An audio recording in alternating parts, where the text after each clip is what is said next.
আমন্ত্রণ জানাচ্ছি 1 মিনিটে আজকের বাংলাদেশে। সাথে আছি আমি তাসলিমা তিথি। শাহজালালের 3rd টার্মিনালে ঢুকে গেল রায়দা বাস, ইঞ্জিনিয়ার নিহত।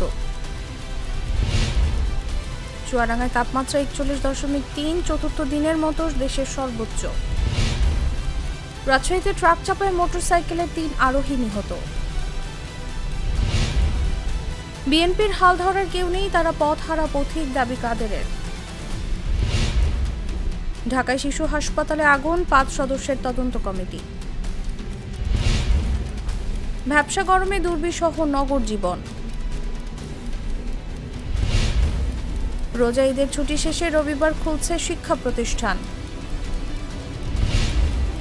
সপ্তাহজুড়ে তাপপ্রবাহ, ঈশ্বরদীতে সড়কে কমেছে মানুষের চলাচল। চিড়িয়াখানায় গাছের ছায়ায় প্রশান্তি খুঁজছেন দর্শনার্থীরা। চলচ্চিত্র শিল্পী সমিতির নির্বাচনের ভোট গ্রহণ সম্পন্ন। এখানেই শেষ করছি 1 মিনিটের আজকের বাংলাদেশ। ধন্যবাদ সবাইকে।